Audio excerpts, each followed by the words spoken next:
Due to the recent elections, we decided not to post videos. Sibonge ukuthi nokho ukhetho lugcine luhambe ngendlela bangabikho igameko eziningi zokuthi kuxatshane. Though people and the political party have got some complaints that votes were rigged. Asethembe ukuthi kodwa at the end kuzogcina kunesixazululo. Sesibuyile-ke kwasuka lokho.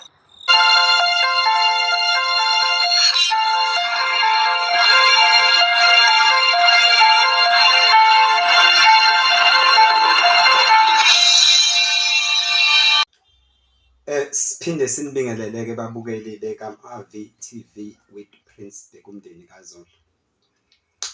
Ngabe asibenzanga ubulungiswa masingaqalanga sabingelela onke ama-subscriber from the beginning of the channel until now.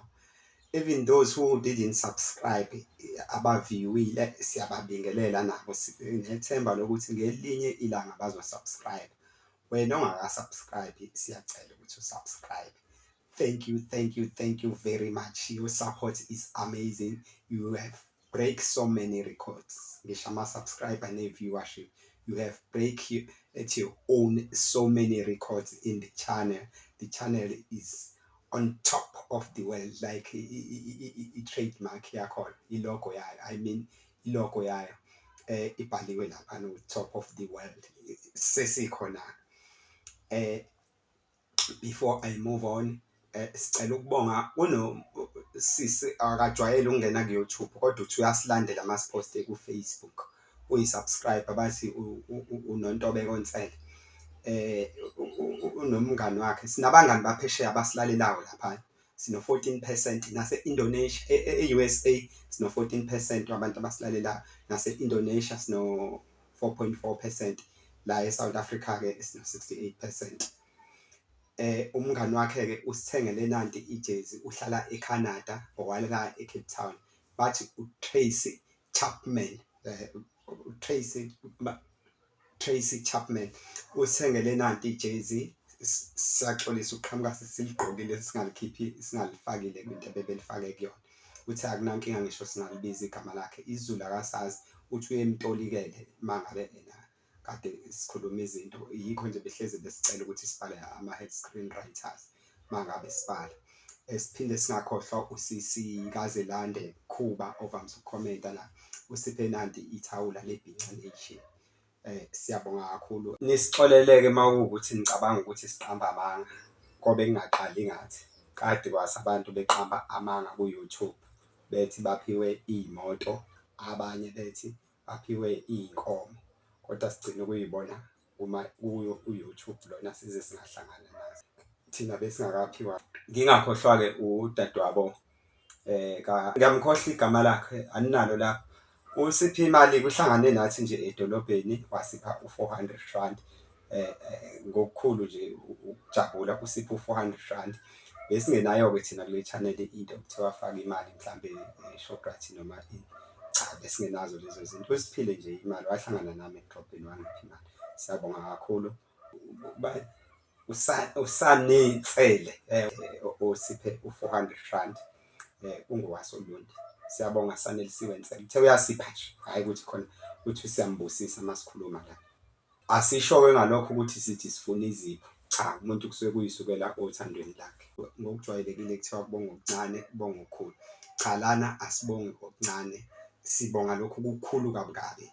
Bakhona abangenalo nje leli thawula ngoba imali yokulithenga ingekho. Kodwa sigxeke, asethemba ukuthi ngelinye ilanga nabo bogcine benayo.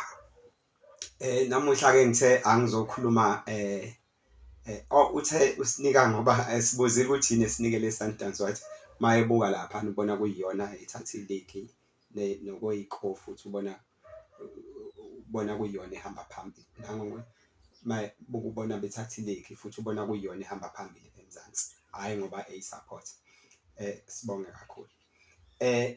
Namuhla-ke njengoba wazi-ke asivamisile ukugeja, asivamisile ukushaya eceleni. Namuhla sizofaka isexwayiso kubantu besifazane nabesilisa abangakashadi nabangakashadelwa nabasebeshadile nasebeshadele. Lesi sixwayiso sizoya kuwo wonke umuntu. sizoxwayisa ukuthi ibaphi abantu ekufuneka bebe senhlizweni yakho ukuze umshado wakho ungabhidliki noma uthando lakho lungabhidliki. Ake siqale laphana kusathandwana nje, size kumuntu wesifazane. Wena muntu wesifazane, umuntu ekumele umthande kakhulu laphana ubaba kalokho kamkhwenyana wesoka lakho ningakashadi. Ubaba wesoka lakho uyena baba wakho wangempela loyana, ngoba uyajabula ukuthi ingane yakhe isinomakoti, shuthi kuzokwanda umuzi la ekhaya. Ngisho ngabe kuthiwa useyi-girlfriend noma ushadile, uyena ubaba okufuna umthande mangabe uyintombazane, ngoba uyajabula ukuthi kuzokwanda umuzi la ekhaya ngenxa yakho. Kodwa asisho phela ukuthi umama mzonda, kodwa fune uhlale wazi ukuthi umama ningacishe kube khona ubutha phakathi, ngoba usuzomthathela ingane yakhe.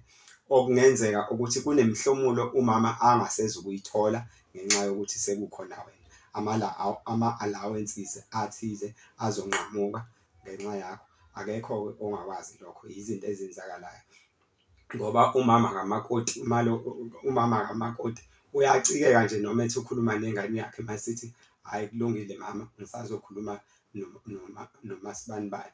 Ngiyanicela bafowethu noma kwenzeka ubhekana ne-situation enjalo, ngoba siyathuthukisana, ungabe usasho kubazali bakho uma ngabe becela into ethize ukuthi uzokhuluma nomakoti, ubothula nabo bafowenu ungayisho leyo nto. Abanye futhi abangamathuba dadewethu uma uzogana la ekhaya ukuthi ube yi-enemy yabo, odadewabo ngoba bayakhala bathi ena ubhuti uma becela izinto ubhuti uselokhu ethi uzotshela wena, nabafowabo hhayi ukuthi kuyaliwa, kodwa bazoba ama-enemy akho ngoba abasakwazi ukuhamba ngesikhathi abathanda ngaso nobhuti wabo noma yinini, ngoba wena usukhona. Uyabatshela futhi uma behleli beyijabulela ukuthi uyathetha umasibanibani. So-ke umuntu engiqonde ukuthi kumele umthande kakhulu, uyinikele kuyena, uthanda ungathandi ubaba kalo omganile noma lo othandana naye. Singashayiki-ke ohlangothini, ngicabanga kuzwakalile kucacile, singagxili-ke ohlangothini elilodwa. Ake sibuye-ke size-ke kulolu-ke lo muntu wesilisa ukuthi yena kufuneke eyishaye kuphila. Angichemi la, angisho ningangithathi personal, angisho kumina, excuse, ngisho into engibonayo ukuthi ena ngabe izona ey'ngasiza futhi esengiy'nothise kaningi. Ngiyayenza-ke mina into, ngiyayibhekisisa-ke into, angivele nje ngikhulume isinoma isikanjani. Wena-ke njengomuntu wesilisa-ke, umuntu ekufuneka umthande kakhulu-ke laphana, umama walaphana ekhweni lakho. Ngabe useyi-boyfriend noma umkhwenyana, kunzima-ke uma uyi-boyfriend ngoba awukwazi uku-communicate-a nomkhwekazi wakhe. Kodwa ngiyakuthephisa nje uma usushadile laphana, ngiyacabanga uvumelekile ukuphikisa lana uma ungayiboni kahle. Angisho ukuthi that's the fact, it's a point of view, it's my opinion, kodwa ngifuna ibe balanced, wonke umuntu eyibuke ngendlela ayibuka ngayo. Yabona umama lo okuzalela inkosazane le othandana naye, ufuna ugxile kuye, umnike uthando ngoba uyena ongakuvikela kubo bonke laba bantu. Ngoba ubaba kamakoti ngisho ngabe kuthiwa ulobolile, akakukhonzile kangaka ngoba wena wathatha ingane yakhe weqisa, wathi ushaya umthetho yena ukuthi ingane yakhe ingaweqi, wena wase uyayishela yaqoma. Shuthi wena ubona ngathi uyibona ungcono kunaye ngoba yena ushaya umthetho ukuthi ingane ayingaqomi, wena uyenze iqome. Akakuthandi-ke ubaba kamakoti, akakufuni nje. Abanye futhi abangakufuni abafowabo bamakoti laba othi osibari bakho, angisho ukuthi bayakuzonda, ngisho ukuthi abantu engafanele uy'mikse nabo isinoma isikanjani, abakufuni-ke osibari bakho ngoba uthatha udadewabo. Thina-ke ngokwesiko lethu-ke kwaZulu-ke vele-ke usibari nje uyakhahlelwa bese ngoba ngisho usashela makuqhamuka bona udla ngejubane. Yize-ke iy'ngane zamanje ingasabaleki, uma uke wayishaya ingane itshele unina emaphoyiseni umusi uyaboshwa. Abanye futhi ekufuneke ubakhonze kakhulu ilaba odadewabo bakamakoti wakho. Angisho ukuthi musa uzonda bakini, ungizwe kahle, ngisho kuleli phoyinti one-perspective point masikhuluma ngabasemzini, hhayi ukuthi musa uyaxabana nalaba bakini. Odadewabo bakamakoti wakho ufuna uzwane nabo, unganjengomakoti bakho nabo labo.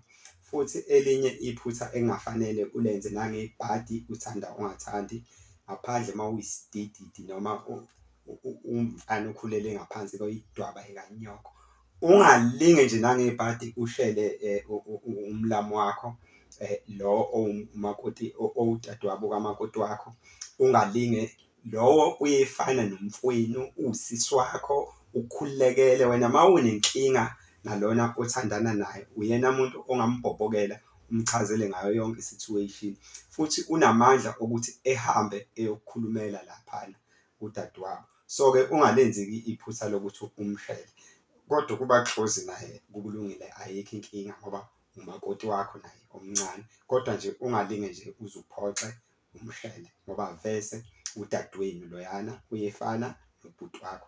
Ngingayixoxa zonke ngisho iy'ndaba iphutha nje elikhulu ukuthi sikuthole usumeshele. Ngiyacabanga-ke ukuthi sengidla amaningi esakeni angigexi phela amagula angimuki. Ngiyacela-ke niqhubeke nokusubscribe-a ningapheli umoya.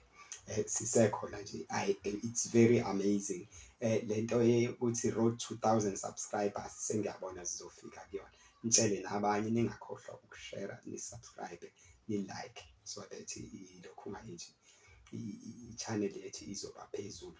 Before you look at it just like sikhona-ke laphana kwi-TikTok iyo igama V with Prince Bheka umndeni kaZulu. Siphinde sibe khona nalapha nakwi-Facebook sesinalo ipage le Gama V TV with Prince Bheka umndeni kaZulu. Siyabonga nibe nosuku oluhle lapho enihleli khona nokuthula emndenini yenu nonke ngamunye ngamunye.